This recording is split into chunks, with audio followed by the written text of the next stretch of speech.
This podcast may contain discussions of graphic violence, unsettling themes, supernatural phenomena, and other topics that some listeners may find disturbing or triggering. Listener discretion is advised. This podcast is intended for entertainment purposes only. The opinions expressed are simply those of the individual hosts and do not represent the profession of psychology or constitute professional advice.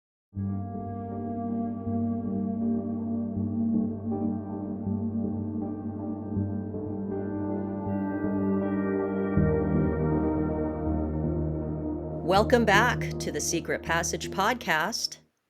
Welcome back. Before we get into our secret passages for the week, we want to give a couple shout outs to a couple listeners and also some corrections. Yes. From previous episodes. Yes. Okay, so we had some corrections from some people who are listening. Thank you for listening. Thank you for your feedback. Thank you for your corrections. We sometimes make mistakes. So the first one is from a person who listened to us on YouTube. It's at Gengeros330. And he wrote us to correct something that we had said in our Mr. Hands episode. And we had been saying that the video that was circulating that showed the death of Kenneth Pinion, we were calling that Two Guys, One Horse. Or no, Mr. Hands. And so he corrected us to tell us that the video that was actually circulated online is originally called Deep Thrusts, but later it was called Mr. Hands or Two Guys, One Horse. And it is not the video that shows Kenneth Pinion's death. Which is shocking, by the way, because I thought that I was looking at the video that mortally wounded him. And I think, because Belladonna showed it to me, like, can you believe this? This is crazy. And it's shocking that that wasn't. I know. Because I don't want to disturb any listeners that are, avoiding the Mr. Hands episode for obvious reasons. But I'm glad for the clarification, and thank you so much for that clarification. The gentleman that explained everything, that knows the case so well, because I'm a little relieved that I didn't observe someone, essentially dying. Yeah, being mortally wounded. Yeah. Yes. Yeah, so thank you for that. Yes. Yeah, it is kind of a load off, isn't it? I mean, but it is. It does. I mean, it really is totally shocking that the human body, that the booty hole. Yeah, he survived it. I know. And then went back. Then went back. Okay. Anyway, and then the other one comes to us from a lovely human. Her name's Stephanie Licata, and she is an organizational psychologist and coach. And we had a really lovely exchange and discussion about the podcast, and she had some great feedback for us, and she just wanted to make a couple corrections on the Diane Schuler episode. But I just want to put a plug in for her because she seems like an awesome person. And she really does. Thank you so much, Stephanie, for listening. Thank you for the corrections and your feedback, because, as we do these episodes, we're learning, we're researching, we're learning. And so having clarification makes such a difference. Yes. So Stephanie and I are now following each other on Instagram, and I get to see her, posts, and she just looks like a very fun, creative person. And I'm going to leave a link in the show notes to her practice. Yes. And you can see if maybe, if I was going to get a coach, I would totally hire her. So what she let us know was that, so I probably should have looked at this before we started, but so when we did our Diane Schuler episode, we got a little confused about which Jay Schiller, who appeared in the documentary with as a big supporter of Diane's husband. I misnamed her. Yeah, we misnamed her as Jackie Hance, who Jackie Hance is the the mother of the children that were lost in the accident. The And sister-in-law, right? yeah, and she was not in the documentary at Okay. all. Though she has written a book that I really want to read, and it's just about like the immense loss of that. Yeah. And then was there something else? Oh yeah. So we also said that. Oh yeah. So there's also an error about the length of the trip from the campsite to home, and we said the trip was 45 minutes, but it was actually a 2 hour and 40-minute trip from camp to home. If you stop at McDonald's. Got you. And then I made a boo-boo. Well, this is me. I'm like, I can be hyperbolic. But when we were talking about... Catherine Kasanoff. Yes. I have a hard time pulling up her name in my mind. I said that at one point there were either 3,000 or 30,000 filings in that case. And it turns out there were 3,000, not 30,000. Okay. Still a lot. Yeah, it's still a lot. So shout out Stephanie, and shout out our the gentleman that listened to us on YouTube. And thank you so much for listening, and thank you for the clarifications and corrections. Yes, absolutely, 100%. I'm just happy that people are listening. I know. We were like number 89 on the charts in Croatia. Hello. For true crime. Thank you to the Croatians who are listening to this podcast. We appreciate you. All two of you. No, it might just be one person. Right. And it's only 4 downloads, but hey, I'll take it. Yeah. Oh my goodness. Okay, Shannon, did you go down any secret passages this past week? I did. So as part of my daily practice now, I am listening to Pema Chodron every day. I love her. She's, for those of you who don't know her, she's an American Buddhist nun, and she's been my teacher for like 20 years. I've never like met her in person or anything, but I've read her books and I listen to her, workshops that she does. There's a bunch on Audible, and anyway, so I've been practicing like generosity and being kind out in public, and so I'm thinking about like how we as humans, as we go through our day, we have the option to like walk around with a scowl on our faces and with those kinds of vibes, or we can walk around with like kindness and care for each other. So I'm sitting at the gym, and so I go to this gym in Oakland, which is super cheap. Like it's like very inexpensive gym, and it has this window that faces MacArthur Boulevard, which is a busy street, and it feels like a fishbowl, and I feel ridiculous on this one machine because I'm always on the machine. I'm right there by the window, and people walk by all the time. So there's this dude walking by, and I look out and I like smile at him, and he flips me off and keeps walking. Yes. And I was like, oh my God. I was observing my response. I was like, wow, that really hurt. I was like, that sucks. And so I was all, and I was just sitting on the machine, and this guy comes up, so sweet. He's like, what's his problem? And I was like, was he just flipping me off, or was he flipping everyone off? And he's like, oh, I saw him do it the other day. He's like mad at the world. And it made me feel so much better because I went through this whole thing of like, am I the target? Like he looked at me and he's like, ew, and like flipped me off, or is he just being a dick? You have no context, right? Right. And then what it led me to was like, and this is a big jump. When I told Tim about this, Tim was like, wow. I was like, what came to mind was I listened to and read the transcripts from the Toolbox murders, and I wish I never did. But I got to like see through the transcript this feeling we get when we are like targeted by someone with a certain element of violence or hatred. Mm-hmm. And in that case, it is so extreme. I mean, she was tortured and murdered. I was just flipped off. But like, just I was really in touch with this feeling of like, oh, I mean, I know we're social animals. Like we do care about, what others think of us. And it was just a strange combination. I wasn't taking it personally or, like that in that sense that I'm a bad person or something. It was just this feeling of like, oh, I can't even describe it. It's like sad, confused, like why? And I remember that being the same kind of feeling I picked up on. I mean, imagine if you got kidnapped and somebody was torturing you, you'd be like, why? On many different levels, why?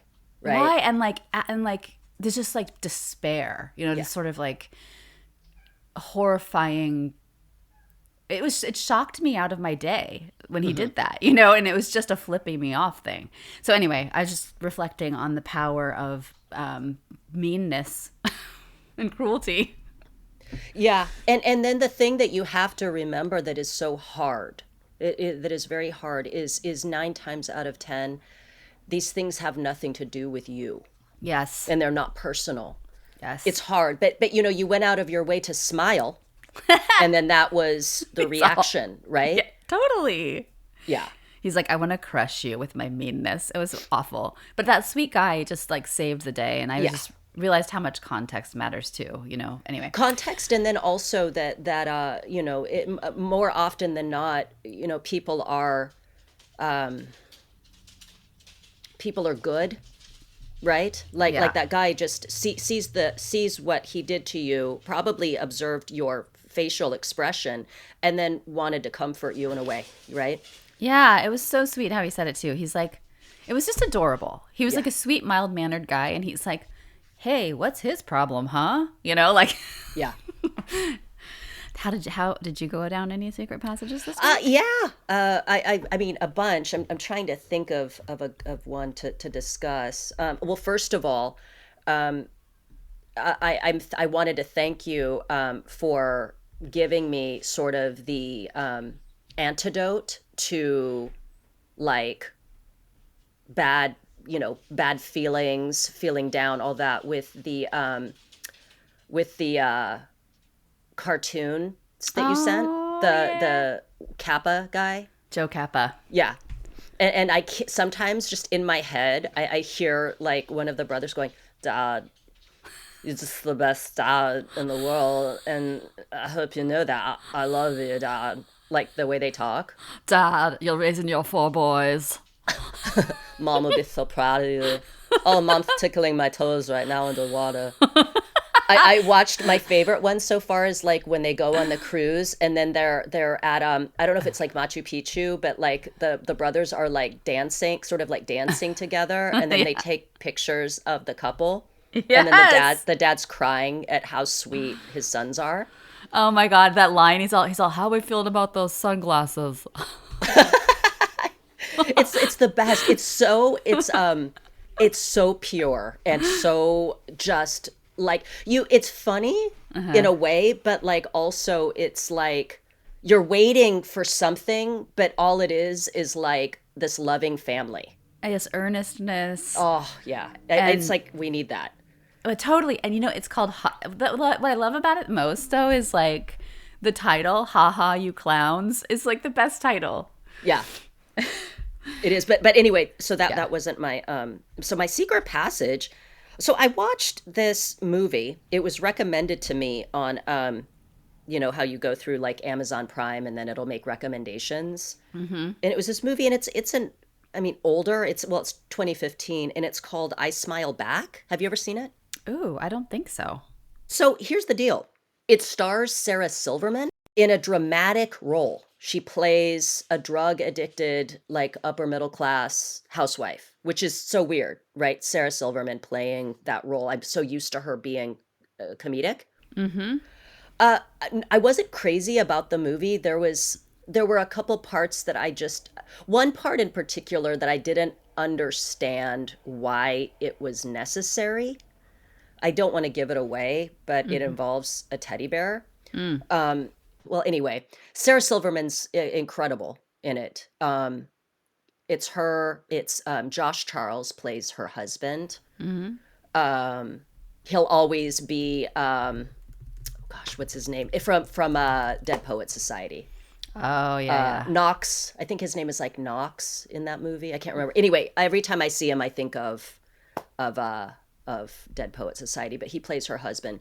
She is just incredible in this part, and when I saw it was from 2015, I'm like, I'd like to see Sarah Silverman in more dramatic roles, because she really she was amazing.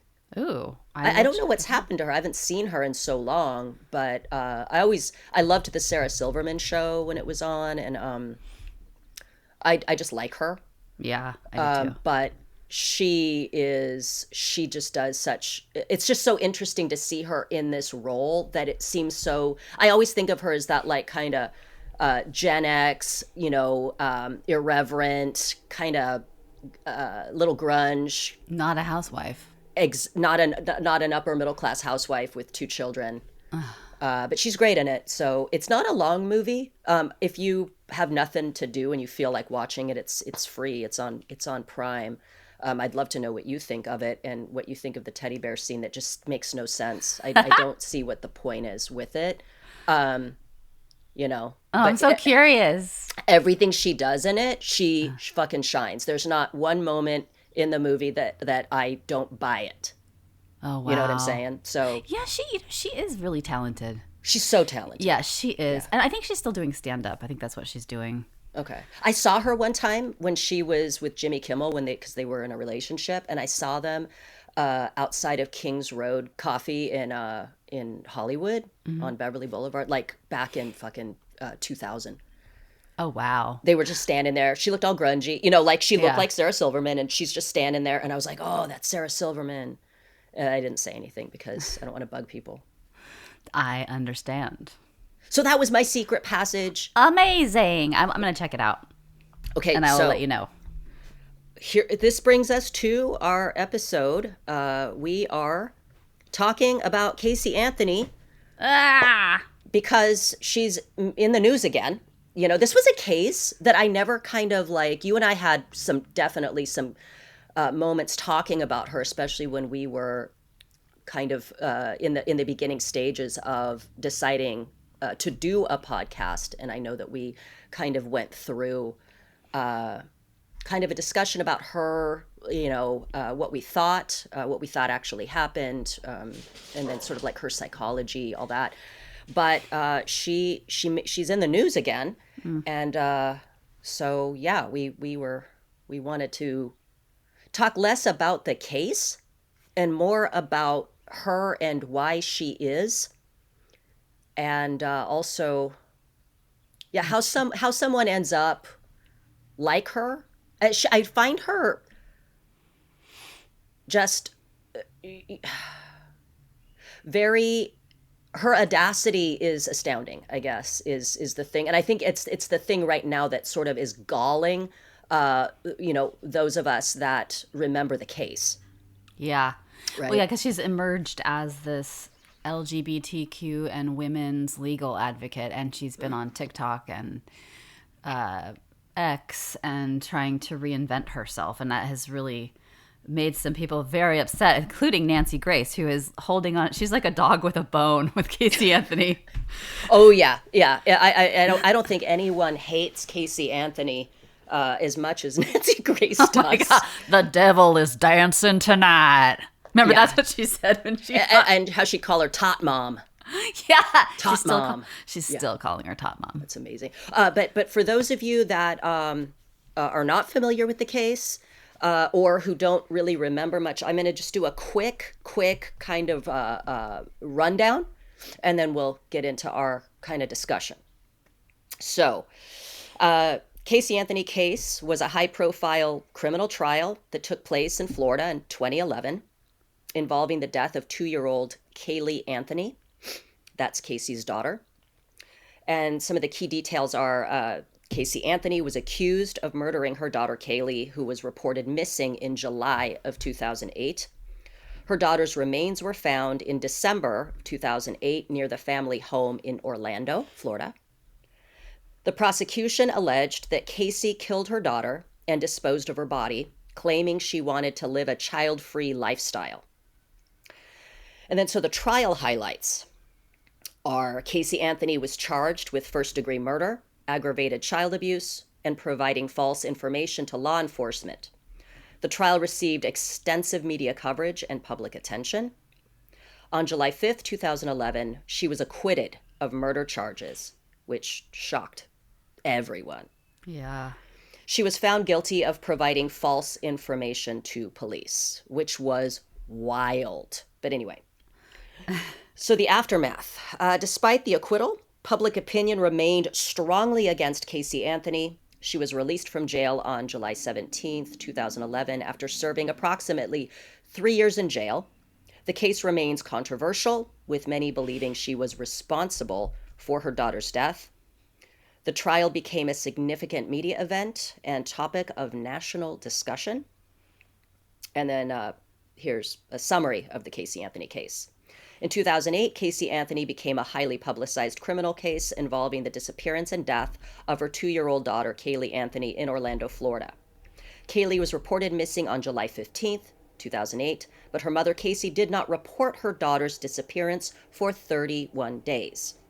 Casey Anthony claimed she was searching for her daughter, but evidence suggested she was living a seemingly carefree lifestyle during this time, including getting a tattoo that said Bella Vita. In July 2008, Kaylee's remains were found in a wooded area near the family's home, wrapped in a blanket and placed in a garbage bag. Casey was charged with first-degree murder, aggravated child abuse, and providing false information to law enforcement. Her trial began in May 2011 and attracted massive media attention nationwide. On July 5th, 2011, Casey was acquitted of murder charges, though she was found guilty of providing false information to police. I know some of this is regurgitated a little bit. She was sentenced to time served and released on July 17th, 2011, a verdict that, really sparked a lot of outrage. The case remains one of the most controversial criminal trials in recent U.S. history. The Casey Anthony case had several significant cultural implications. Huge legal and media impact, that highlighted media sensationalism in high-profile criminal trials. It showed, obviously, the disconnect between public opinion and legal outcomes, and also exposed some flaws in the criminal justice system. This was so that's sort of the breakdown. Yes, it also caused Nancy Grace to blow a gasket. Oh, big time. Oh, boy, did it ever. So that's an overview of the case. And Shannon, what interests you? Okay, so I've been on a steady diet of Casey Anthony for the last week and a half, and I am so ready to be done. But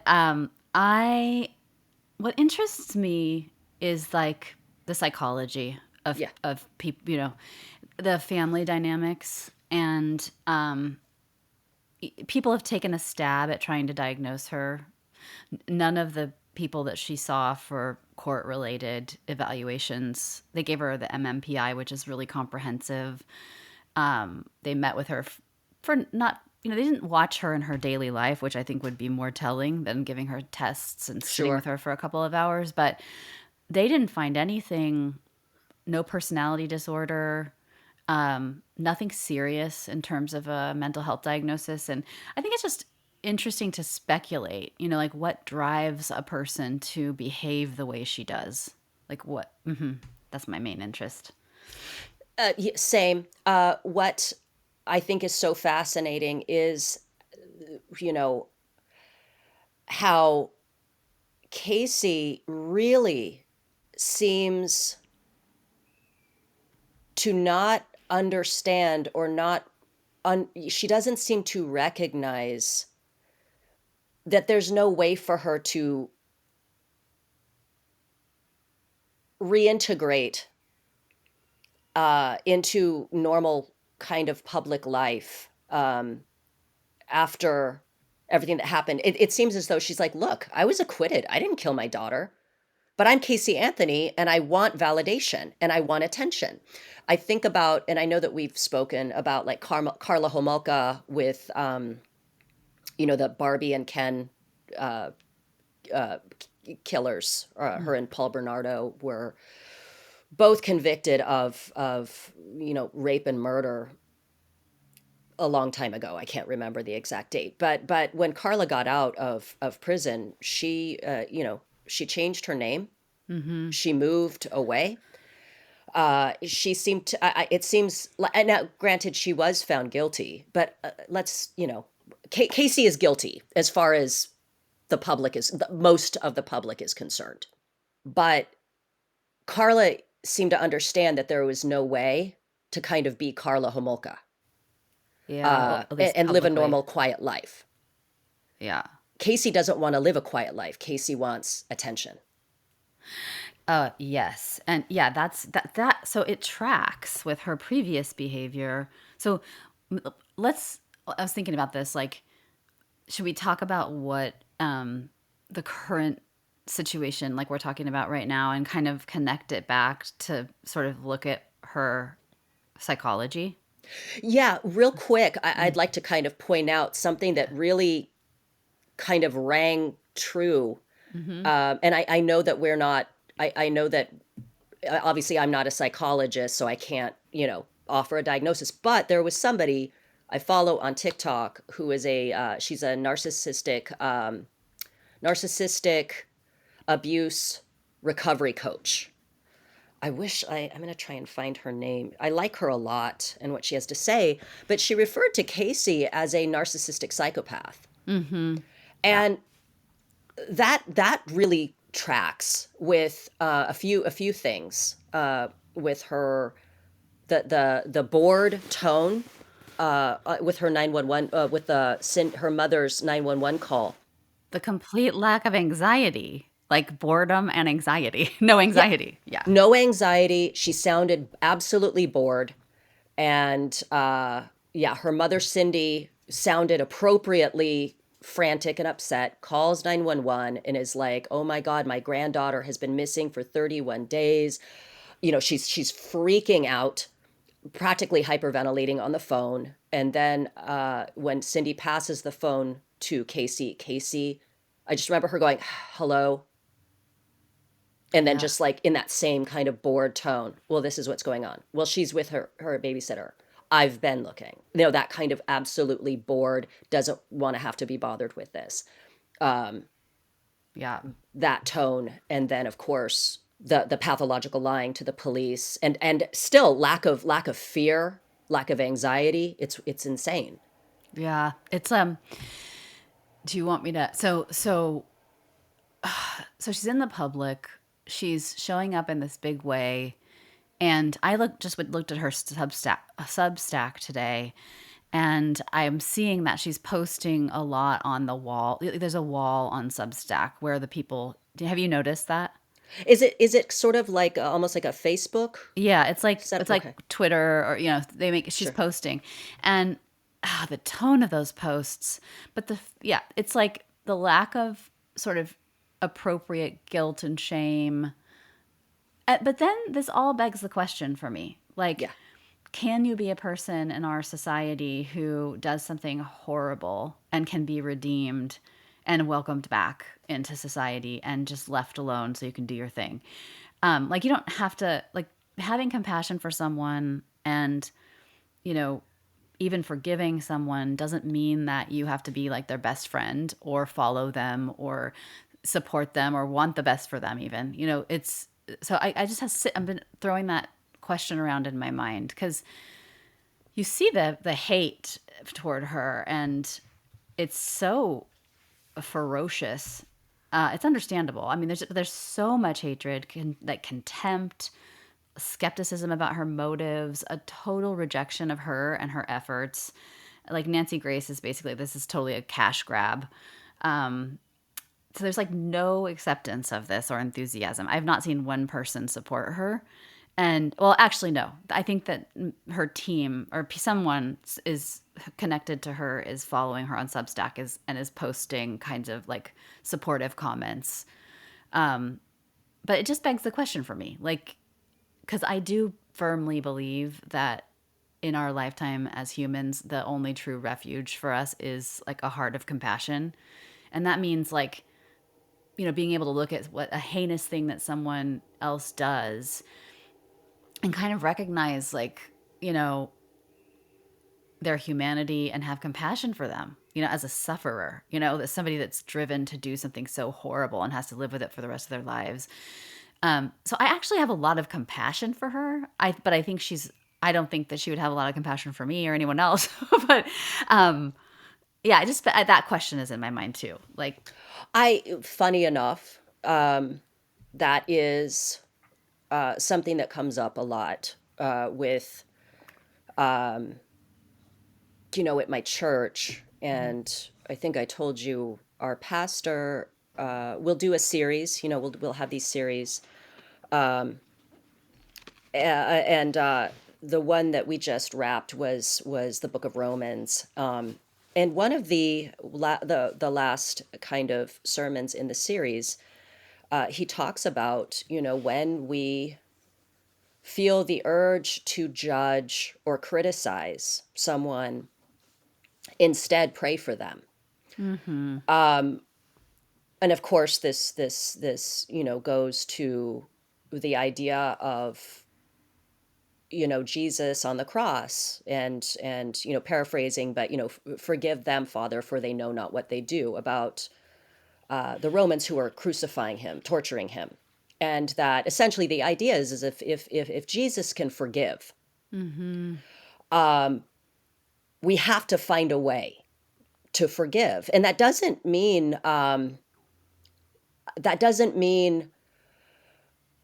not condemning the actions of someone. But when I pray, I always, because obviously I have lots of resentments. I am a very broken person. And I think about people who have betrayed me or hurt me, and I try to find a way to forgive. And usually 9 times out of 10, like thinking about the guy that flipped you off, the people that hurt me, a lot of times it's not personal. And if it is, I think about how I certainly would want forgiveness for things that I've done, right? And I've hurt people, of course I have, and I want forgiveness, I want compassion, I want understanding. Now, of course, we're talking about a woman accused of murdering her, 2, 3-year-old child. and stealing money from her grandma and her best friend. Yeah, constantly lying, all of this. And so, yeah, no, but that's the thing. I approach a lot of these cases, and we've talked about this. We are, a lot of what this podcast is about is to try to understand what it is to be human, and to try to understand human beings, right? Yeah. Yeah. I'm not saying we always manage to, but certainly trying to. I feel like it helps, and it's healing to try, right? Well, yeah. I mean, even this, yes. I mean, it's a good practice and it's a good exercise. What's that? Oh, who is it? Is it Epicletus? Someone said he's a Stoic. Someone said, let me look this up. It's like, I am human, so nothing human is foreign to me. Sure. And there's this practice that Pema Chodron recommends. It's called Just Like Me. It's like you're supposed to walk around the world and look at people and watch them and just think to yourself, just like me. Like, just like me. They feel sadness. They feel guilt. They feel pain.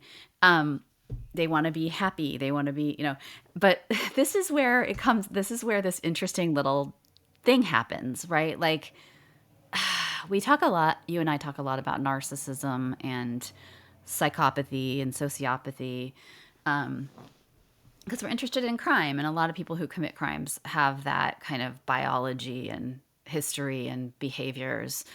Do you want to, well, so if we're going to talk about her psychology, I have to first say, I'm not her therapist. I've never treated her. I can't diagnose her.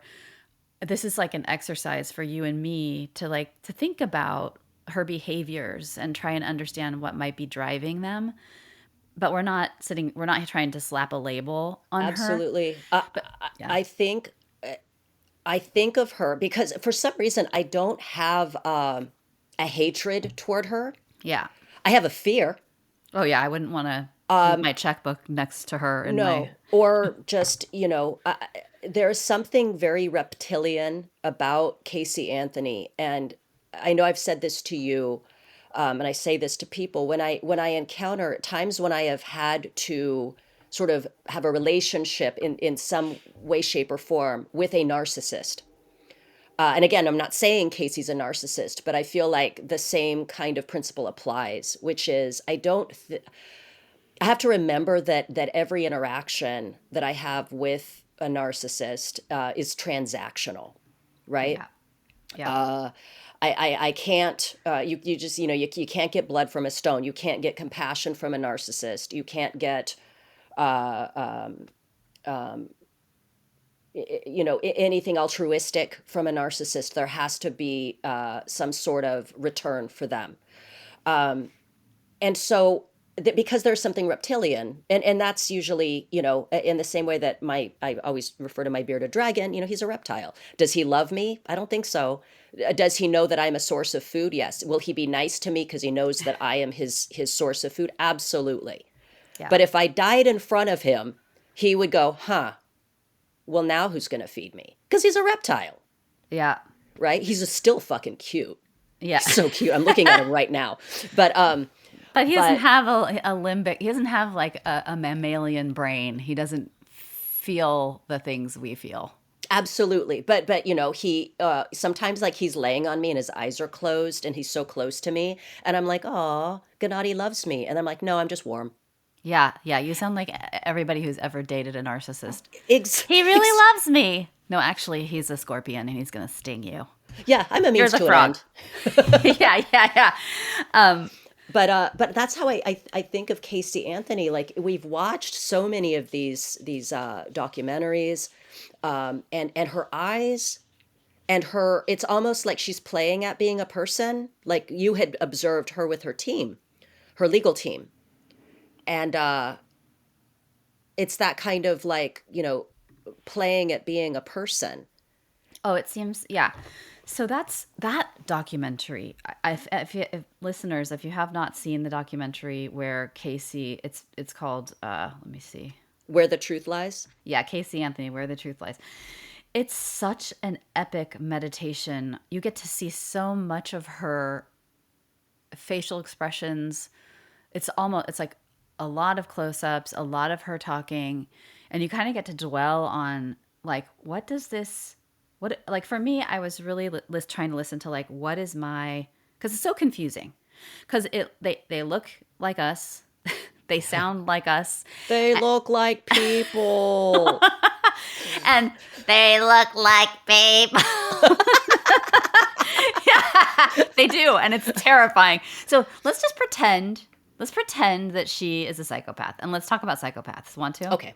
So let's do it. I love talking about psychopaths. Let me tell you. Well, so I didn't know a lot about psychopaths. And I'm just going to say this really quickly, okay? I'm going to do a little spiel. Please do. Okay.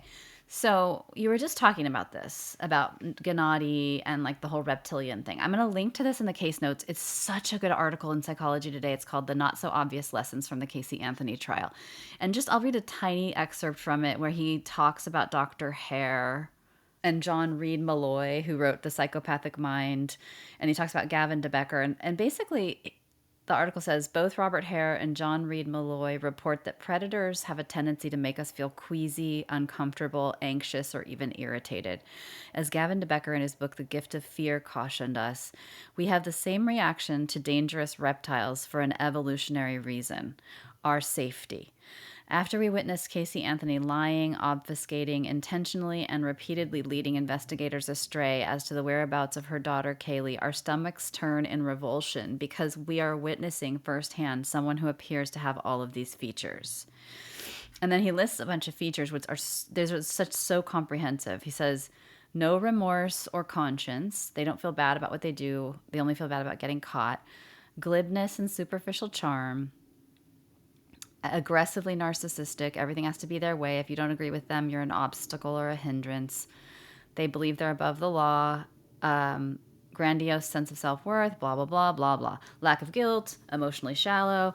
So that's just one piece. So we do have a visceral kind of response, I think, when we see, it's like uncanny valley, like, of humans. And you're like, this is human, but not. There are many different ways of looking at things, and I just want to kind of say this once and for all, like, this is how I see things as a therapist and as a human. But I've only been doing this way of seeing things for like 6 or 7 years, and it's a radical shift in thinking from like the traditional way of thinking about psychology, and it's like radical behaviorism, functional contextualism, and the philosophical underpinnings of it are like, there are no things, like there's no such thing as a narcissist or a psychopath or whatever. It's like, it's about like behavior. So describing it, it's too hard though to talk to anyone, that doesn't know that way of thinking about things. But it's easier to talk in shorthand. It's easier just to say, this is a psychopath, this is a narcissist. And so Sure. I do that all the time.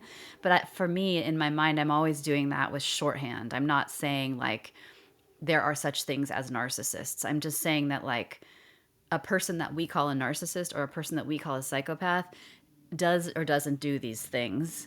Like for a narcissist, you'd say like they have a hard time taking people's perspectives. They have a deficit in terms of like empathy, or if they have empathy, they don't have like the sort of will to act upon it. They don't feel compelled to act upon it, unless it benefits them, or so it's a sort of like it's not an easy way to talk about things, but in behavioral work, it's like everything that the organism does is behavior. So, like thoughts, emotions, sensations are behavior, just like actions. So, thinking, like in the traditional way of thinking about things, we think about a person who's just, she was so mad at Kaylee, she probably freaked out, and because of that feeling, she did this action. Her behavior is killing her. But in my world, the emotions are also behavior.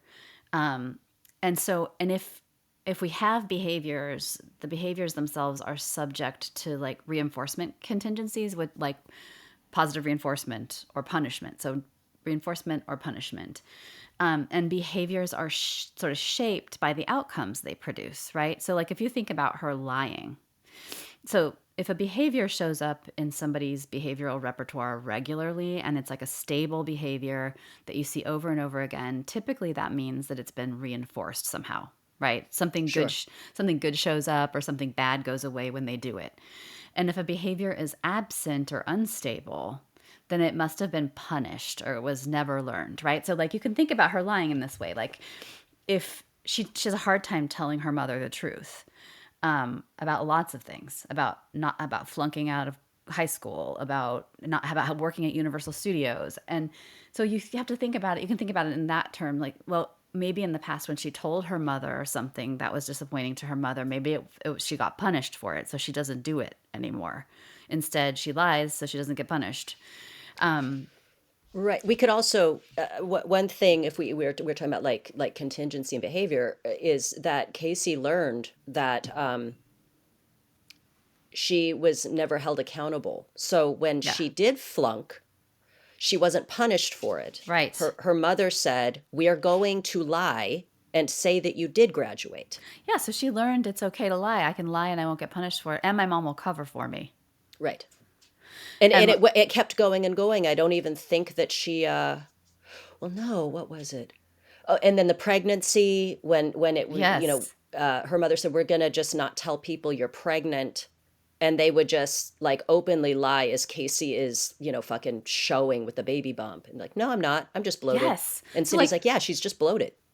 exactly. So like we don't, like, another thing you can do is like a rule will get made up, right? Like the rule is like, well, there's something like, in this household we don't have to tell the truth. In this household we don't confront things directly. It's like this norm that gets established in this, and everybody's shaping everybody else's behaviors.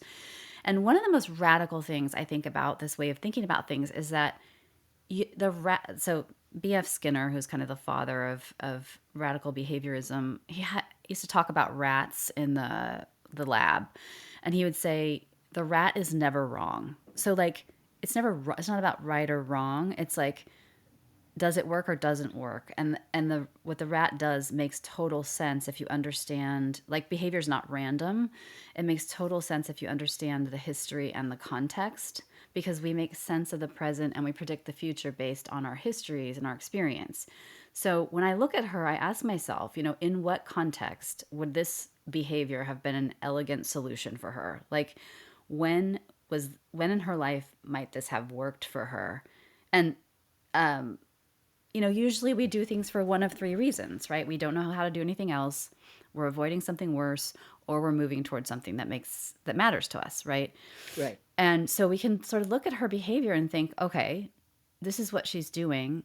There, it's got to make sense somehow, in terms of like shaping, right? Like if I'm in a session with a client and I'm every time I bring something up that's really important for us to talk about, that client gets mad at me.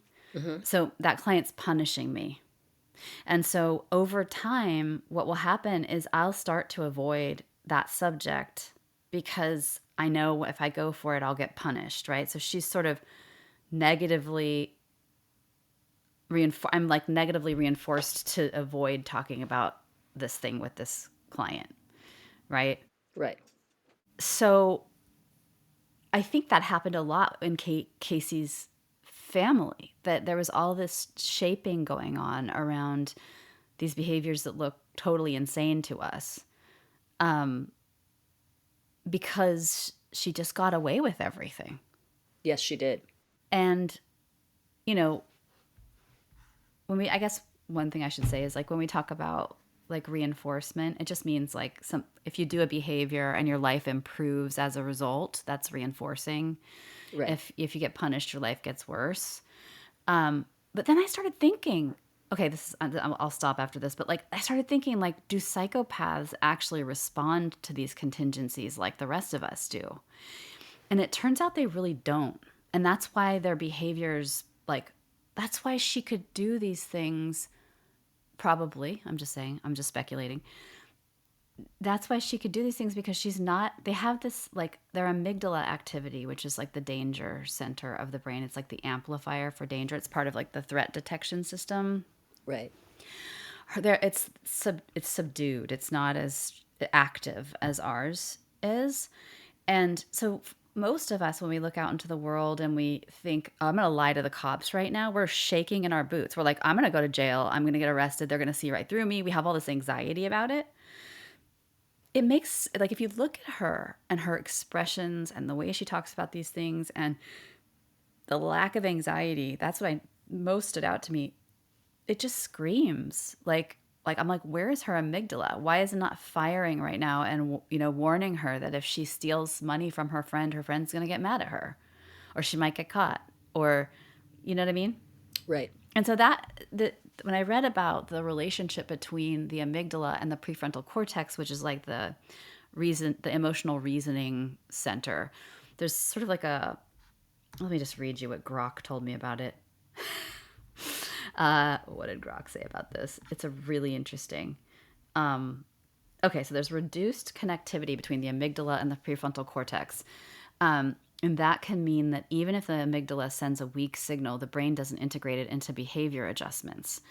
And it says you've got if you add in potential quirks around like neurotransmitter systems, you have a recipe for someone who doesn't flinch at breaking rules or facing retribution. Gotcha. Which is what you see, right, in her behavior? Yeah. Yes. Yeah. Yeah, that's really stood out with the 911 call. Mm-hmm. When you sort of contrast Cindy, her mother's reaction to Kaylee missing with Casey's. And then also when she's being interrogated by the police and she is calm and cool as a cucumber and lying, just fucking lying to them with ease. Making up a I whole would be person. fucking terrified. No, I know. She made up an entire person. Zanny the nanny. Just made up a lady. Yeah, Zendaya, and then also her friend Juliette Lewis that doesn't exist. And then this fake friendship with Jeffrey, what was his name? I know his first name was Jeffrey. Just that he had a kid. Zendaya was Zenaida. Sorry, not Zendaya. Zenaida Fernandez Gonzalez was his nanny for his kid, and like this whole thing. Yeah. And it sounds real, right? She's just sort of like spouting this stuff out. And then when they're like, okay, also none of these people exist, and she just keeps going Yeah. with no fear at all. Yeah, I think that's part of what is so we're having that reaction that the Psychology Today article pointed out. I think it's most people who, when they look at her behavior, the words it's like the words and the behavior don't match. I mean, honestly, we lie a lot as humans. I Sure. trust what people do more than what they say most of the time. I mean, we lie to ourselves. It's hard to, it's difficult. We tell stories. We have a story about ourselves, right? And it might be not accurate. The way we report things. Anyway, but she comes across as so confident in what she's saying, and what she's doing is so criminal, like stealing, murdering.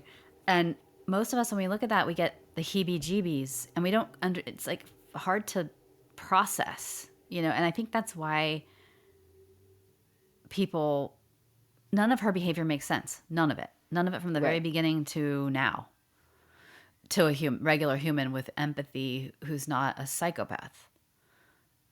You know what I mean? Yes. I should probably not call her a psychopath directly, but Right. but like from the very beginning, in what world, if it was an accident that Kaylee died, how would her behavior at all make sense to people? It doesn't, right? Right. Her child is missing. Or her child, her behavior in the 31 days, just getting the tattoo, my beautiful life, or beautiful life, Bella Vita, partying, not talking about Kaylee at all. So like, well, yeah, let's say that Kaylee accidentally drowned, and Casey, for whatever reason, is too scared to call 911 and say my daughter drowned in the pool. Let's say because she's terrified of being blamed, Exactly. right? So like that's the behavioral piece, right? Like Right. I'm avoiding doing this because if I do this, my mom is going to, think I'm a shitty parent, which might have been part of like what was going on at home. There might have been this overall sense of Cindy really wanting to parent Kaylee and undermining Casey. Right. And right. So yeah. But does Casey's behavior jibe with a dead baby? You would think that it would override. I mean, people's powers of avoidance are pretty strong. Like, we can be so avoidant of things that we're afraid of. And who knows, was it her primary fear in life to have her mom get mad at her? Would that override like the deep pain and grief of losing your daughter? You know what I mean? It's like you would think that it would have punctured through any sort of fear of getting in trouble if you find your kid dead in a pool, but it didn't. No. And I mean, the first thing I would do is, well, okay, let's say, yeah, like normally we would call 911, or we would call our parents or a friend, anyone. You would tell somebody Yeah. if it was an accident. And I understand when people go, we all grieve in our own way. I'm like, it doesn't seem like there was any grief. At the very least, you think she would isolate, right? The only thing I've ever heard, yeah, you would. You'd think she would isolate. But she frantically called people, and she showed up at people's houses, and she, the only thing I've ever heard about her expressing any emotion was when I think it was her boyfriend Saw her crying. with the laptop open, Right. looking at a movie of Kaylee. She does cry, and she cries a lot in that documentary, but you She's have to- good at crying. Exactly. It could be performative. Yeah. But you're right. No, I mean, it doesn't, none of it tracks or makes sense, if she murdered her or if she died accidentally. Going out, that's when she took her friend Amy's checks.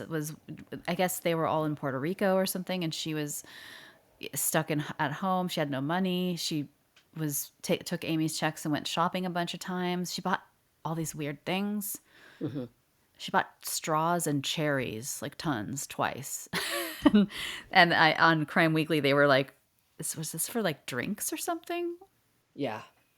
So for the longest time, I believed I thought it was an accident, and the reason why is because there's this misconception that Casey was constantly partying and was not a good parent to Kaylee, and far more chilling is that she was, by all accounts, a really good mother. Yeah. Kaylee was well adjusted, intelligent, meeting all her milestones, very sweet and happy, you know. And Casey would make sure her friends wouldn't smoke around Kaylee. Yeah, Kaylee didn't have any of the markers of an abused child. She didn't act out. She wasn't. She was able to make eye contact. She was very verbal, and all of this. Casey was meeting all of Kaylee's needs. Yeah. That's what's terrifying. And that's why I thought, okay, this was negligence. It's Casey was distracted on MySpace, and then Kaylee got outside, got into the pool and drowned, and then because Casey learned early to lie and like sort of like conceal things, Yeah. and also because she had such a complicated relationship with her mother, and Cindy and Casey had that horrible fight the day before where Cindy was telling Casey that Cindy had found out about the stealing. Okay, that's pivotal, I think. That is quite pivotal. Because if she's avoiding, if their pattern is to both mutually avoid painful truths or conflict, for her to do something different like that, Cindy, Yeah. that could completely, like, right? She's feeling the first boundary or first aversive experience. She's going along doing the same thing she's always done, mutually avoid, mutually avoid. And then Cindy comes home and is like, honey, like, you got to get your shit together and stop being what is it? Like a parasite, a loafer, like, Yeah. and Cindy's probably, we've seen Cindy in the documentaries. She's like a powerhouse and she's, emotional. So, yeah, I mean, do you think that that's sort of what Casey kind of, what set this off? I think either way. So Yeah. there's the possibility that Kaylee accidentally died, right? Yeah.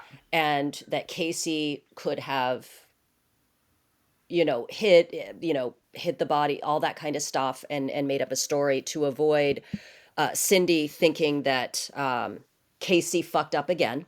Yes, Because yeah, because they just had that fight. Yes. they had just had that fight. Yeah. Cindy came home from Casey's grandmother's house, where Shirley, Cindy's mother, was, sort of reading her the riot act about, you've got to do something. Casey steals. Cindy, I know that you have financial problems. Casey's never going to pay you back. Like all that kind of thing. Cindy comes home, starts fighting with Casey, says, you need to, you've been lying this whole time. You need to get a job. I am going to get custody of Kaylee.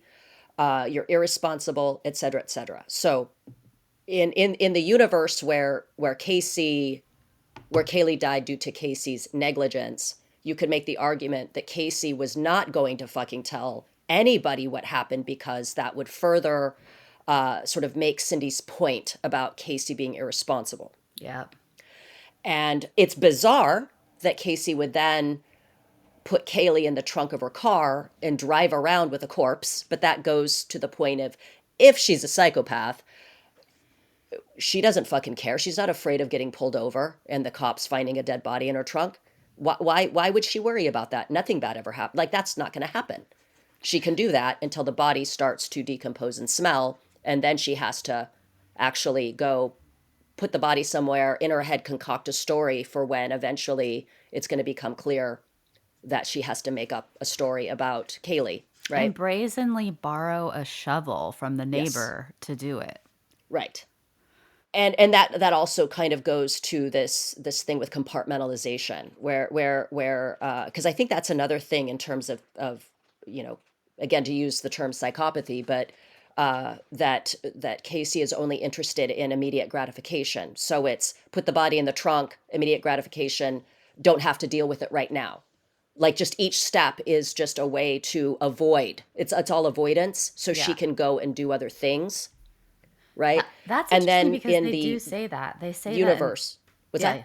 Well, it's interesting that you said that because they do say that they are actually more motivated by clear rewards, immediate rewards, and Right. that they are less like fearful of consequences in the future because of the amygdala prefrontal cortex thing, and that makes total sense. Yes, like And that also sort of makes the point with the immediate lies to the police, not thinking of what the long-term consequences are when they find out she doesn't actually have a job at Universal, that this Jeffrey guy is not her friend, that Zenaida does not exist. It's just she's only thinking about in the moment, yeah, and like not what the outcome yeah, will be.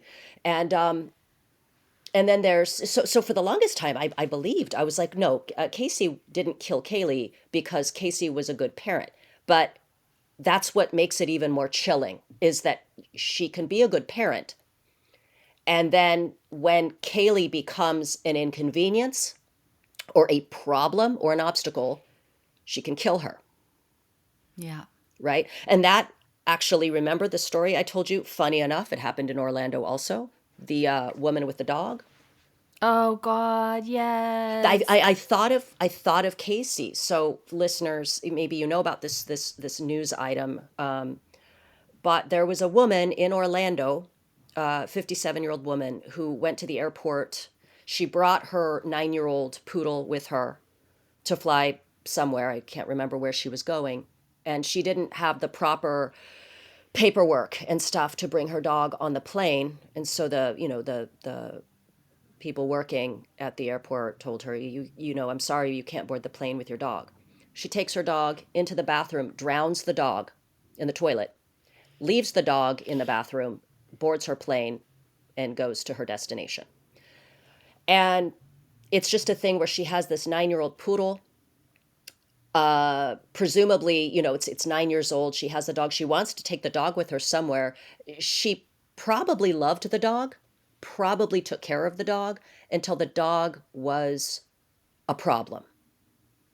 And so the thing that got to me, and if you guys want a really comprehensive breakdown of the Casey Anthony case, Crime Weekly has great coverage, like So good. several episodes. Stephanie Harlow has read everything there is to read about the case, and they really break it down. But one of the things they bring up is, and this is the thing that kind of where I went, okay, no, Casey, this was intentional, and that is the search history on the computer from Firefox, which was the search engine that Casey used while her family used like AOL or whatever. And prosecution did not bring up the Firefox search history, which had her searching, presumably her, right? Allegedly her, Yeah. searching, foolproof suffocation. And what along with all of this is her like MySpace, so Cindy and George did not have MySpace. It was Casey going on MySpace, going on and looking up, foolproof suffocation. And so it seems as though Casey finally was being held accountable by Cindy the night before Kaylee died, went missing, died. Casey was threatened with essentially losing custody of her daughter, and was told, you need to move out, you need to get a job, et cetera, et cetera. This is stuff that she wasn't used to hearing. This is not what she wanted to hear. And it, just like the woman with her poodle at the airport, I feel like Casey decided, Okay, well, Kaylee's a problem now. She's getting between me and my mom. My mom loves her more than me. What? Fuck that. Why is she choosing Kaylee over me? Kaylee has to go. That's kind of that where my mind is now with that. Yeah, yeah. I mean, the saddest part about this whole thing is that she wanted to adopt Kaylee out. Like, she clearly Yes. wasn't ready. And you know, it's interesting. George Anthony, in one of the jail conversations when she was initially in jail, he's like, I'm sorry, honey. He's like, maybe we were just too domineering. And I'm like, I think he's talking about Cindy.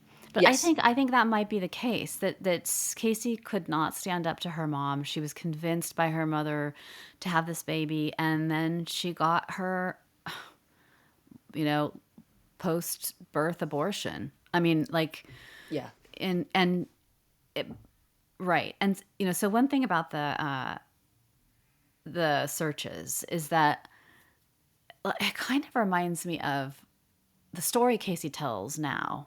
This is like didn't come out until the trial. Right.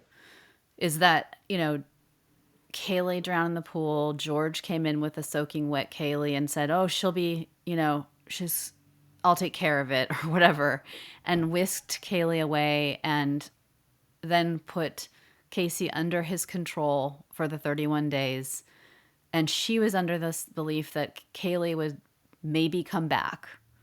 And George was telling her stuff to make her think that, apparently. But, you know, the fact that she was buried with tape wound around her head 3 times, it reminds me of, like, if a kid drowns and you do that, that's sort of like the JonBenet Ramsey thing of, like, yeah, the parents killed her and staged it and did all these horrible things to her after she was dead. It just doesn't make us really a lot of sense given, you know, their behavior leading up to this, right? Like, I don't know. Again, it just doesn't make sense as a move you would make after your kid drowns. Okay, so I have a theory, Yeah. and that is, remember that Kaylee went into her grandpa and said, "I'm going to go see Zanny." Yes. So Casey was, if again, you know, this is making the point, if Casey was going to, if this was premeditated, if she decided she was going to kill Kaylee, she's setting up her alibi, Oh, yes. which is, you know, Kaylee is going to go to Zanny the nanny, and then after, so I think that probably, and you know, Casey smothered Kaylee Yes. because Do you think she did it with the tape? Do you think she? no, Oh, really? no, that's no. It's Derek you thinks know, she did. oh, that's Derek. You know, we choose the path of least resistance, especially fucking Casey, who just never wanted to get a job. She'd rather just steal money than Yeah. work. A pillow. You smother a toddler with a Yes. pillow. It ain't that hard. Why would you wrap tape and then deal with her arms flailing about? I think that she smothered her with a pillow and then decided to make it look like an abduction homicide thing. That makes sense. Do you know that she accused George of doing that to her as a little girl when he was molesting her? Yeah. Okay. Oh, that So makes sense. in the way Pillow. that sometimes there's a little bit of truth in some of the lies, Yes, most of them. yes, then you know, it's okay, well, Kaylee was probably smothered. It's just again, I don't think that Casey was a sadist. I think that No. she was going to fix a problem, and she's going to do it the easiest way. That's just like, I don't think chloroform was used because she'd have to go get the chloroform. Why use the chloroform? I think she used a pillow. And I think she got rid of Kaylee because Kaylee was now a problem and an obstacle. That's my theory. Yeah. I mean, I definitely agree. I mean, I could see it being an accident, and maybe there's just such a strong aversion to giving her mother the satisfaction of being right about what a failure she was as a mother. But it's more. It's the Firefox search history. Yeah. That's the thing where I'm like, Yeah. shit, you know what? She did it. It's the only thing that makes sense, and that is why the prosecution fucking dropped the ball. This is where Or that didn't come out until after the trial, I guess. but They didn't check. They didn't check is the problem. Yeah. Yeah. And I think it's like a tortoise and the hare situation where it's like for the prosecution, it seems like a slam dunk. Yeah, I know. Except that fucking Jose Baez was like, this is my time to shine. I'm going to get this murderer. I'm going to be a star. Yeah, that's... Oh, it's funny. Yeah, he's the one who, I mean, they just dropped that bomb on poor George Anthony. Now you're a molester of your daughter. Dude, George cannot catch a fucking break. Poor George. It's a miracle that man is still alive, and I credit the two small dogs. I know. Oh my God, that's so cute. Keeping him alive. I love George Anthony, I gotta say. I know people don't like Cindy and George, but I feel for them. I think they've been through hell. Nobody understands. If you have somebody in your immediate family who is not well, who doesn't want to like function, Casey would have been content to have them support her for the rest of her life, it seems like. Oh, yeah, well, I think that was probably her retirement plan. It's like retirement from what I don't know, since she never really had a job. So I don't know. I just feel like people don't understand how out of control and how, like, especially if they don't respond to consequences. Like, she didn't seem to respond to any sort of. They had arguments all the time, and her behavior never changed, and I'm sure Cindy felt desperate and embarrassed and ashamed and like just desperate. Like and also from a place of like, I want my daughter to thrive. I want my daughter to grow up. And I feel for them, especially because as a parent, you do enable, like if you have a kid who needs your help. A lot of parents, I mean, people will spend their entire retirements bailing out their kids. And yes. Yeah. Because it's such an aversive experience to watch your kid like fail. And yeah. Yeah, I appreciated the lie detector documentary where Cindy and George, they submit to the lie detector test to show that they, were not concealing anything. George is like, I never sexually molested Casey, because that's, Casey a couple years ago came out saying, okay, well, this is what happened. I was sexually abused by my father, and so was Kaylee. And George, of course, was now getting death threats and harassed and all that because, people just feel very self-righteous and like they're, Yep. They just decide that must be true for some reason. And, that was I think that was Casey's first attempt at getting some public, validation and attention. Yeah. And sympathy. Yes. It's sympathy. Like a mitigating circumstance. I have trauma. Exactly. Now she like is just very forward with the language. To hear her talk about trauma, even, I look at her and I'm thinking, this is nothing I've ever seen in my own experience of having trauma, a traumatic, sure. And and other people I know who have had either complex trauma or acute trauma, one traumatic thing happening to them. It just doesn't. It has that uncanny valley thing, like it looks like a script. It looked like she had rehearsed it in the mirror, and there's just sort of this. You know how when someone talks to you, you can feel, you're like, it's coming from their gut. Sure. This feels like it's coming from behind her mouth, like her throat. Yeah. Like it doesn't feel connected to anything visceral, anything heart, Because I don't think she's a person. That's the thing. When I think about, like, when I think of Casey Anthony, I don't feel rage. Yeah. I don't feel, I'm not mad at her because she's reptilian to me. Like she's just, I don't think if she was a normal person, it would be one thing. But there is something just so calculated and inhuman from the way she treats her parents to the way she disposed of Kaylee. She's She is frightening, and that's the visceral response that you were talking about, like with Gavin de Becker. Yeah. Is that there is this chilling, and also in the way that she can manipulate, the manipulative piece, like her entire fucking legal team. Some of the members of her legal team, like she moved in with one of the people from her team. Oh, She's that little been, snug bug. Yep. yeah, just these people that are taking care of her. Oh, I know. They are so on her side.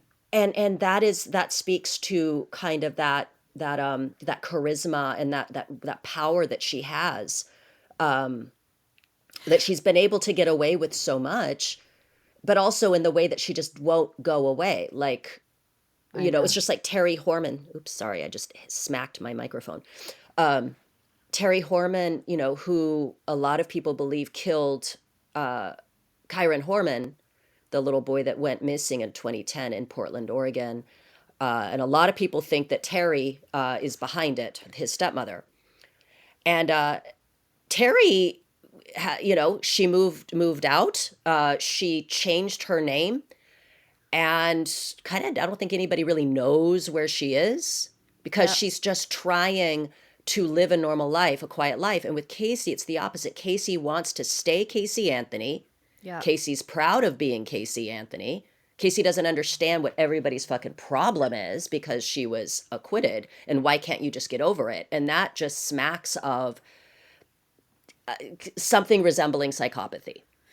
It does. And it's so interesting. Like, since I was trying to do a deep dive into psychopathy and really try to understand, like, what, like, the experience. So, a lot of psychopaths are not murderers or No. serial killers, right? And also, I don't think that Casey is a danger to the public, really. No, Unless I you don't either. cross her, don't get in her way. Yeah, I mean, I don't want to test that theory, but I agree with you. Right?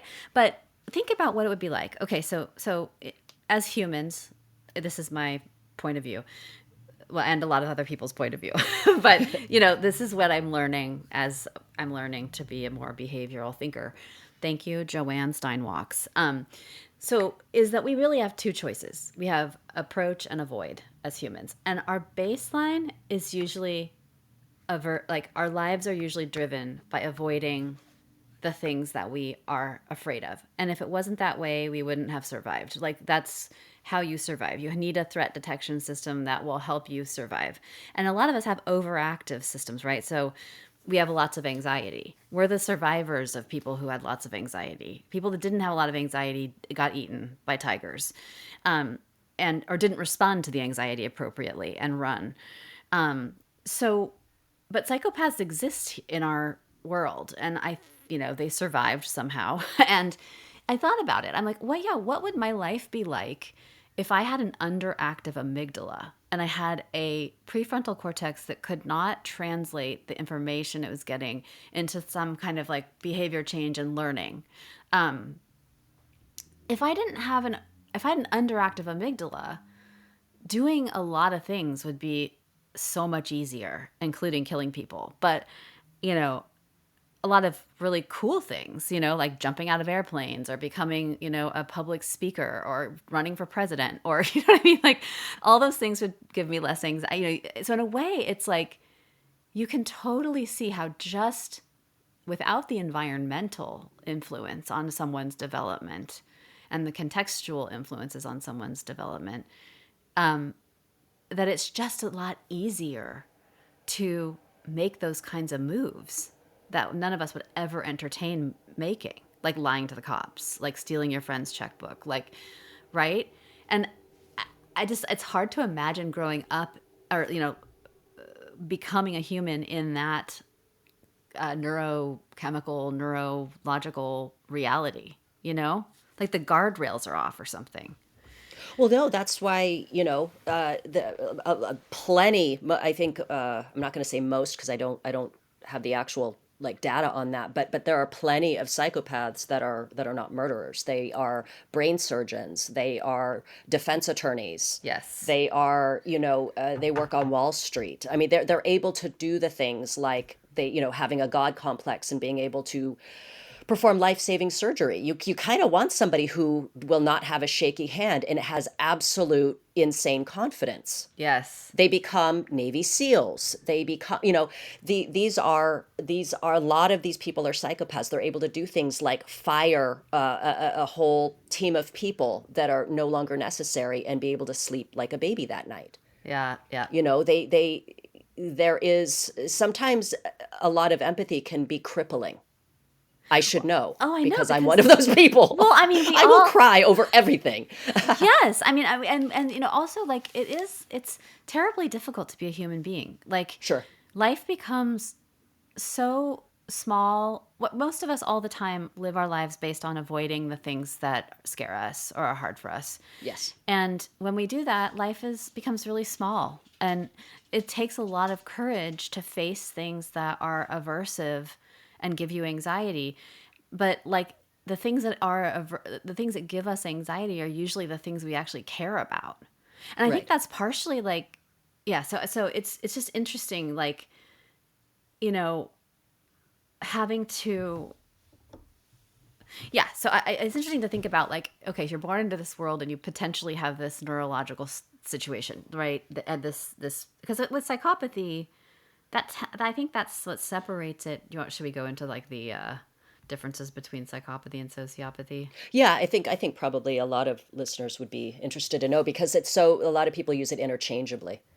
Yes, you and I have been like, we dance around this a lot because in common use, people just conflate those terms. And it's so useful to have some clarity about the differences so that when you're using a word, you're intentionally using that word to, because you're thinking of this group of behaviors versus others. So like psychopathy, it's not an official diagnosis in the DSM, but it's a term used in psychology to describe a set of traits. It's characterized by a lack of empathy, remorse, or guilt, coupled with charm, manipulativeness, and a propensity for bold, risk-taking behavior. Sociopathy, like psychopathy, sociopathy isn't a formal DSM-5 diagnosis. It's a term historically used to describe similar traits, but with an emphasis on environmental influences rather than innate biology. Sociopaths are often seen as being products of upbringing, trauma, or societal factors. They lack empathy and remorse and stuff like that, but they're more prone to erratic and impulsive behavior and emotional outbursts. So that's like the stabby killer, like, eh, eh, eh. Right. And then antisocial personality is in the DSM. And it's a weird, I look at it and I'm just like, it's too vague for me, but it's categorized under personality. It's a personality disorder. But it's a pervasive pattern of disregard for and violation of the rights of others. So that's not true necessarily of sociopaths and psychopaths. So Right. it defines that antisocial is there's a pattern of disregard for and violation of the rights of others. Like the toolbox killers. Exactly. And so like they'll usually have an early diagnosis of conduct disorder. So as children, you'll see. Animal torture. Yep. So then the overlap is many psychopaths and sociopaths meet the criteria for antisocial personality, but not all antisocial personality individuals are psychopaths or sociopaths. Some may simply be habitually antisocial without the deeper emotional or personality features. So interesting. So would it be fair to say that, sociopaths and psychopaths are always also have narcissistic traits, whereas narcissists don't always have psychopathic and sociopathic traits? That's interesting because, yeah, when I was taught long, long, long ago, someone said, I think that there's a spectrum and there's narcissism on the low end and psychopathy or antisocial personality disorder on the high end. So it's a great, there's gradations. Sure. Yeah, I think that's probably true. And some people might have features too. Like they talk about features. Again, I'm totally talking about this in this way, but I don't know if I really believe in talking about it this way. But Sure. so like, yeah, they have like features. Like they might do, not be able to take people's perspectives. They might, so yeah, I don't know. The presentation yeah, like, and also it doesn't have it. Part of me is there's another layer of like, there's like malignant and benign Sure. almost versions of each. Like someone could be quite narcissistic, but won't. Well, I don't know if that's true. Like if there is somebody has narcissistic features, it's a lighter version of someone that has the full personality disorder. But I wonder if I'm trying to think of people who I know that have features, and if they live a life where the people around them aren't totally frustrated all the time. I don't know. Right. Yeah, or work with them. But yes, that's fair to say.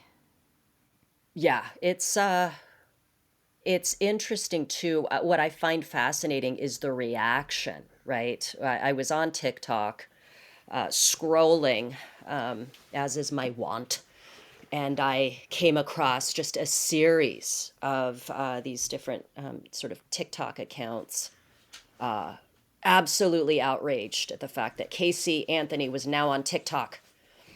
And I'm not sure if she was run off TikTok.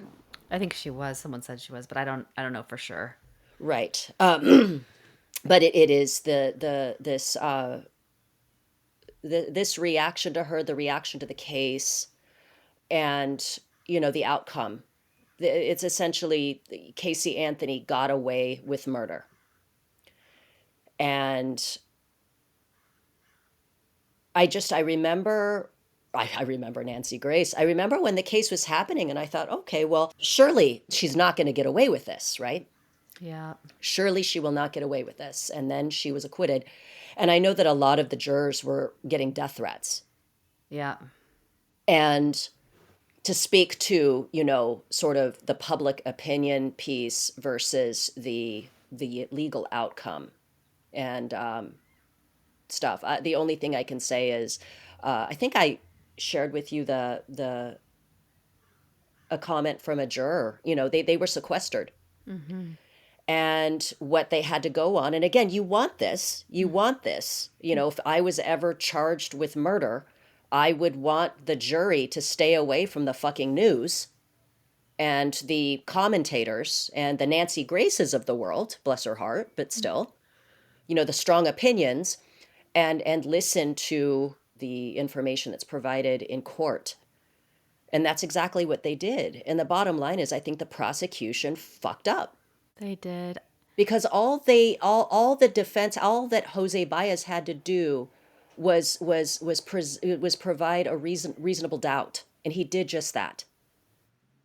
He gave a perfectly plausible, I guess, what, hypothesis, I suppose, you know? But it's so weird because I feel like Scott Peterson was convicted on so much less, and the investigators really screwed up by not looking at that browser history. That's basically That's the thing. Yeah. That if they had just fucking if they had just looked harder, and I feel like they took for granted. They really I cannot believe that happened, and that it wasn't somehow there's no going back because of double jeopardy, right? Exactly.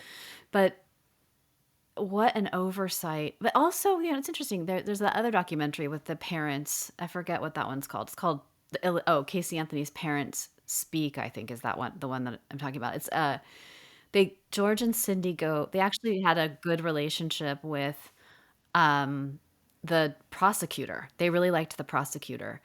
And they met with him, and he said to them, it's not your fault, George. Like, it's not anything you did. It's the jury did not, there was plenty of evidence. The jury did not want to convict her. And Bullshit. I feel like the car, the cell phone pings, like, I just feel like I think went down. I think Scott Peterson would have gone down for that, and she didn't. Okay, here's another thing to consider is like with Scott Peterson,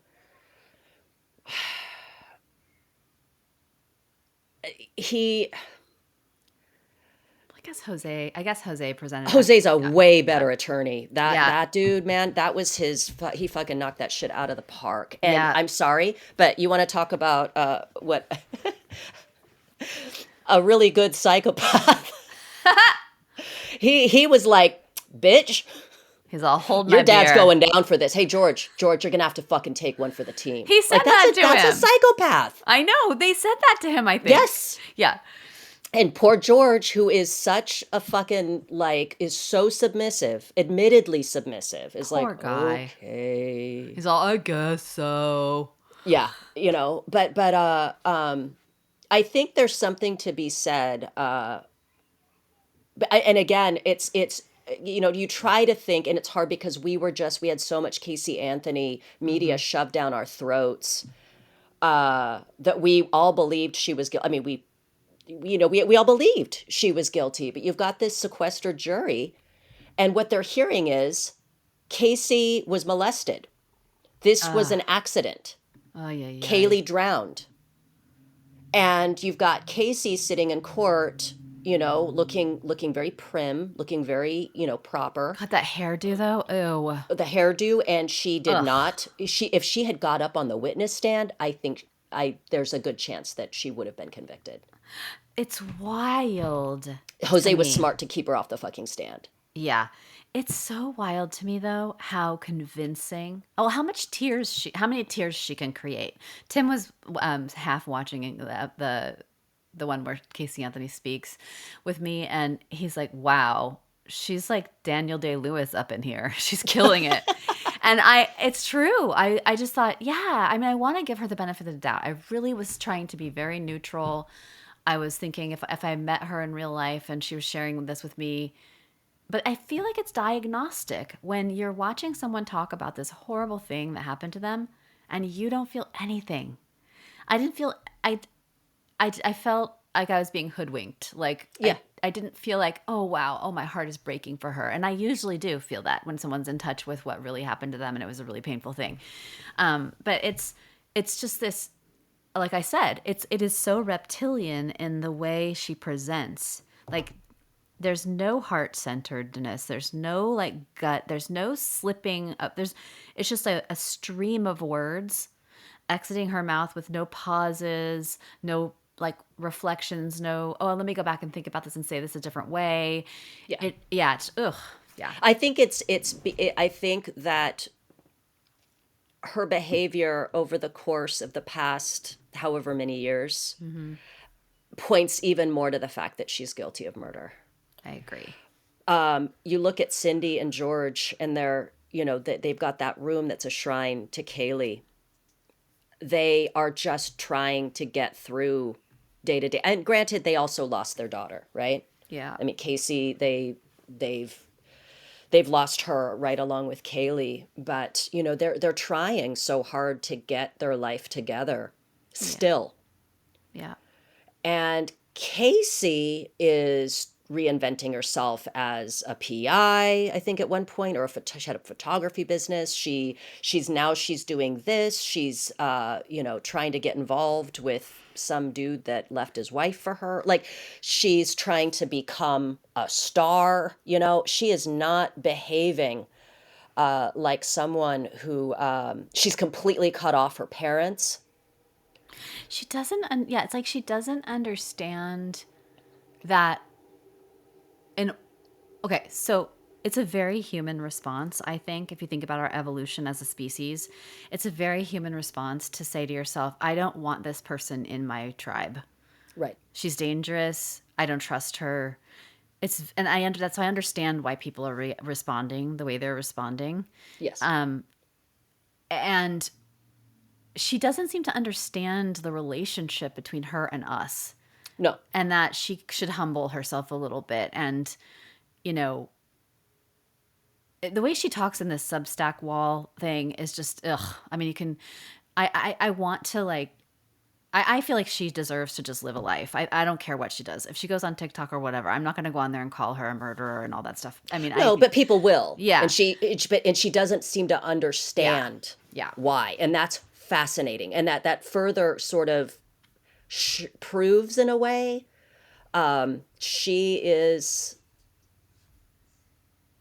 again, to throw around the word psychopath, it further kind of points in that direction of her displaying that kind of behavior. But yeah, there's no She just can't humility. grasp it. Yeah, she Yeah, has no she's not like, humility. It's like on Dexter, you know how he's like, okay, what would a human do? You know, when yes. he's like trying to form the facial expression. Oh, I should look worried. I should look disappointed. I should look sad. And I feel that with Casey all throughout, you know, different interviews with her, is she's like putting on this mask of, oh, what would a human being do in this situation? You know? Yeah. Yeah. It's just, it's sort of, yeah, it's like someone throwing cold water on you. I mean, it's a little bit like, right. It's like in her mind and her little reptilian mind. I can't Yeah. believe am I gonna get in trouble? Like I am off duty. I am not a therapist right No, now. no. Okay. But she, yeah, Yeah. I she mean, seems reptilian. well, it's like boop boop beep beep. Hello, now I'm back, and I'm Casey Anthony, and I'm an advocate. Yeah. You're like, you have a whole history here, honey, and we remember it. And like, you know, you have to. It's just like I feel like she's getting bad advice from someone too, who's telling her to go at things the way she's going at things. I mean, It's going to be probably some of the former members of her legal team, yeah, right? Because they clearly they believe her, right? They want so badly to believe her. and Pat McKenna, who kind of adopted her, and she worked for him for many, many years. He's this biggest sweetheart. Like, I see him and I'm like, this guy is so sweet. He really truly cares about her. He also was like security detail for Yoko Ono, and I was like, wow, this guy really knows how to pick them. But yeah, okay. Wait, are we getting? We should probably end, huh? Let's wrap it up. But to wrap this up, I'd like to get back to our initial thing about how do you begin to forgive Yeah, someone like Casey Anthony, yeah, or not forgive. I mean, she hasn't done anything to me. I mean, what I believe she murdered her daughter, and that is unforgivable. That action, right? I just don't think she's a human. I just don't think of her. I mean, yes, she is like, you know, flesh and blood human being, but like, I think that there is something very, very, very fucking wrong. I do not think she's a threat to society. I think that she killed Kaylee because Kaylee was an obstacle, was an obstacle in her life. She never wanted Kaylee to begin with. You can see that she has not gone on and had any more children. I don't think she ever wanted to be a parent. But I don't think she is a messy, antisocial, personality disordered, you know, killer. yeah. But I just wouldn't. I think her biggest like the biggest danger would be lending her money, leaving your purse unattended with her, letting her drive your car, letting her house sit for you, Babysit giving for her you. a job and expecting good results, hiring her services to be your LGBTQ like women's advocate, legal advocate. Wait, maybe you would want a psychopath on your side. I mean, Yeah, there but are times, but yeah, she's a lazy psychopath. though. totally. Like she can't hold down a fucking job. Yeah. But I don't know. I'm still struggling. Like she is. I don't know what she is, dude. I But know. how would you go about forgiving someone for? You just Yeah. keep your distance. You know what I mean? Yeah, I I mean, don't know. no, I think that's exactly right. So the thing is like it's like it's very, very compassionate sometimes to have boundaries. Yes. Like if you put someone in prison because they murdered their family, it's and you think they might do it again, it's actually very compassionate because it prevents them. Unless they go kill people in prison, which they do sometimes. But so I think having compassion is not synonymous with being a doormat or being stupid. Like, No. so I have compassion for her. There are people I have a very hard time having compassion for, but not her for some reason. I feel like she was so young. There were all these circumstances, you know, and she did this A lot really, of terrible things happened to Casey Anthony prior to all of this. yeah. And you know, it's like people do stupid stuff. We're animals basically, and we think we're not. We're animals, and Right. we have impulses that we sometimes don't check, and we kill each other, and it happens all the time. And people are really hard on moms for killing their kids, and that's Well, it defies nature. it defies nature. I think that is, even though it happens all the time in nature. It Exactly, happens for all the lots of fucking time in reasons. nature. Yeah. Yeah. And for the survival of the species a lot of the time. So, but and you know, I forget I don't think it's hard. I don't like I hate thinking about forgiveness. Because sometimes I'm like that just happens naturally over time with understanding and other things, but for me, I just feel lots of compassion for her, and I also have a healthy sense of like I wouldn't want that person in my life as a close relationship. But do I think she deserves? I don't know. I don't. I feel like it's not good for the world or anyone else to carry around a lot of hate, and then it's especially bad for you when you do it, and to throw it at people like that. Just I'm like, who does that help? Who does that serve? What good could come of that? I mean, people want to punish her because they feel like she got away without being punished. I think. Well, she did. Yeah, she did. But I mean, if there's any, I mean, for anyone out there that really is angry, I mean, her sentence is living in this world that absolutely refuses to have anything to do with her. It's sort of like Yeah. a Jean-Paul Sartre kind of hell. Yes. That's where she is right now. She gets drinks thrown in her face, she gets spit on, she gets run off TikTok. No one is fucking hiring her for any of her services of whatever it is she's going to do. Yeah. This is kind of a vigilante justice, isn't it? I think she's having a harder time in real life than she would in prison, because in prison she would function pretty well. She did Yes. well in jail. She had a buddy. She Yeah. had a friend in jail. She was getting fucking marriage proposals and love Oh my letters. God.